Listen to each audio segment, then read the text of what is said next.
बिस्मिल्लाहिर्रहमानिर्रहीम। अस्सलाम वालेकुम।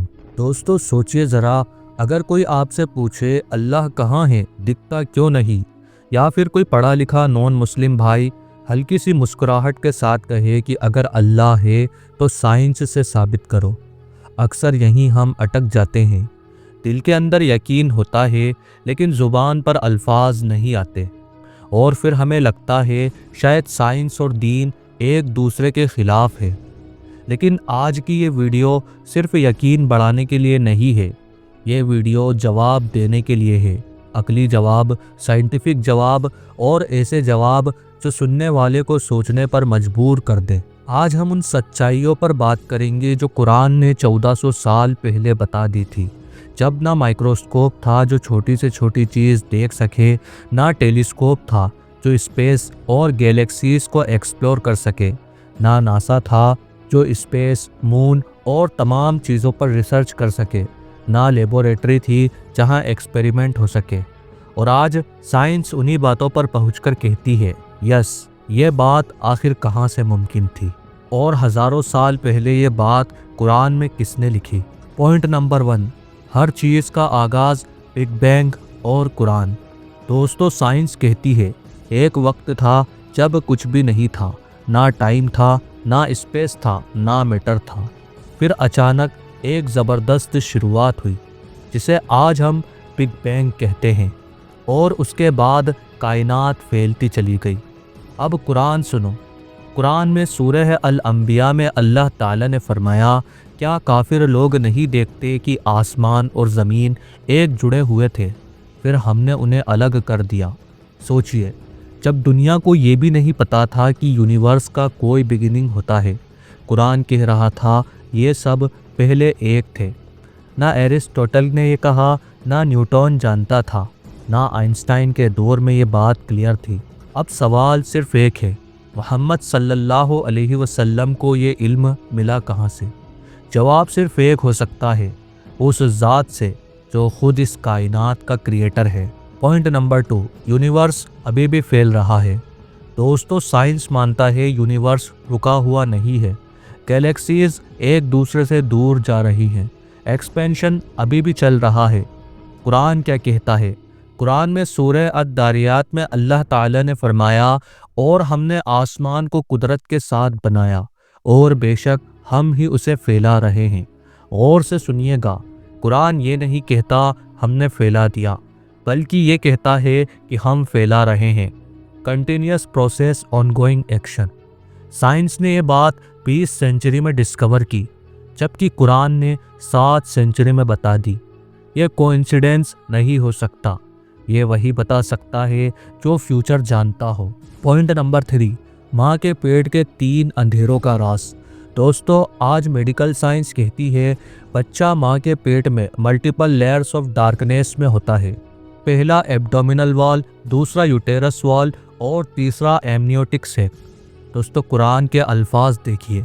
कुरान में सूरह अज़-ज़ुमर में अल्लाह ताला ने फरमाया, वो तुम्हें 3 अंधेरों के अंदर एक तख्लीक के बाद दूसरे तख्लीक देता है। उस दौर में ना अल्ट्रासाउंड था, ना एनाटॉमी थी, और ना सर्जरी थी। लोग समझते थे कि बच्चा सीधा बन जाता है। कुरान कह रहा था नहीं, वो स्टेजेस में बनता है, लेयर्स के अंदर। दोस्तों ये इल्म तब सिर्फ अल्लाह के पास था।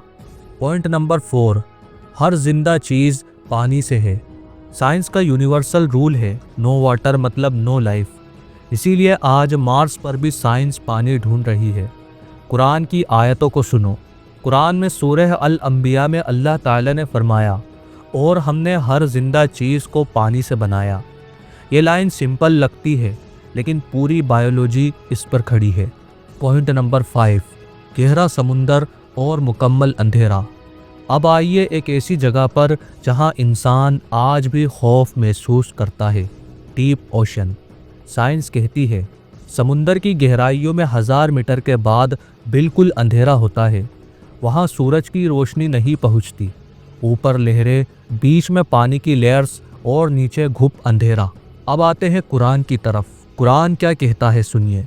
कुरान में सूरह अन-नूर में अल्लाह ताला ने फरमाया, या उनके आमाल गहरे समुंदर की अंधेरियों की तरह हैं, جس کے اوپر لہریں ہیں ان لہروں کے اوپر اور لہریں، ان کے اوپر بادل، اندھیرے پر اندھیرا۔ دوستو ذرا سوچئے، عرب کے صحرا میں رہنے والا انسان سمندر کی اتنی گہری سائنٹیفک ریئلٹی کیسے بیان کر سکتا تھا؟ اس وقت لوگ کوسٹ سے آگے جانے سے ڈرتے تھے، اور قرآن ڈیپ سی کی ملٹیپل ڈارکنیس ڈسکرائب کر رہا ہے، بالکل وہی جو سائنس آج بتاتی ہے۔ پوائنٹ نمبر 6، فنگر پرنٹس انسان کی پہچان۔ آج فورسینک سائنس کہتی ہے ہر انسان کا فنگر پرنٹ یونیک ہوتا ہے، یعنی کہ ایک دوسرے سے الگ ہوتا ہے، جبکہ قرآن کہتا ہے ہم تو اس کے انگلیوں کے نشان تک دوبارہ بنا سکتے ہیں۔ اس دور میں لوگ چہرہ پہچانتے تھے، انگلیوں کا کوئی کانسیپٹ ہی نہیں تھا۔ قرآن کہہ رہا ہے ہم فنگر پرنٹ لیول تک کنٹرول رکھتے ہیں، یہ صرف اللہ کہہ سکتا ہے۔ ایک بڑی حکمت ہے جو 1% لوگ بھی نہیں جانتے۔ سائنس جواب دیتی ہے کیا بنا، جبکہ قرآن جواب دیتا ہے کیوں بنا۔ سائنس ٹول ہے، اللہ حقیقت ہے۔ ٹول حقیقت کو ڈسکور کرتا ہے، جبکہ حقیقت ٹول سے پیدا نہیں ہوتی۔ اللہ دکھتا کیوں نہیں ہے، یہ سوال اکثر نان مسلم اور ایتھیسٹ لوگ پوچھتے ہیں۔ دوستو اس کا سب سے آسان جواب ہے، ہوا نہیں دکھتی لیکن محسوس ہوتی ہے، گریوٹی نہیں دکھتی لیکن گرا دیتی ہے، وائی فائی نہیں دکھتا لیکن دنیا چلا رہا ہے۔ تو پھر اللہ کا نہ دکھنا اس کے نہ ہونے کا پروف کیسے ہو گیا؟ قرآن کہتا ہے آنکھیں اسے نہیں دیکھ سکتی لیکن وہ آنکھوں کو دیکھ رہا ہے۔ اللہ کو ڈھونڈنے کے لیے آسمان تک جانے کی ضرورت نہیں ہے، اپنے اندر دیکھو، وہ آواز جو مشکل میں صرف ایک نام لیتی ہے، یا اللہ۔ اگر یہ ویڈیو آپ کو صرف یقین نہیں بلکہ جواب دے گئی ہو تو سمجھ لیجئے مقصد پورا ہو گیا۔ اس ویڈیو کو ان لوگوں تک پہنچائیے جن سے سوال کیے جاتے ہیں، تاکہ وہ صرف چپ نہ رہیں بلکہ حق کے ساتھ کھڑے ہو سکے۔ اللہ موجود ہے اور اس کائنات کا ہر ذرہ اس بات کی گواہی دیتا ہے۔ اللہ تعالیٰ تمام انسانوں کو حق سمجھنے کی توفیق عطا فرمائے۔ اللہ تعالیٰ آپ کا اور ہمارا حامی اور مددگار ہو، آمین۔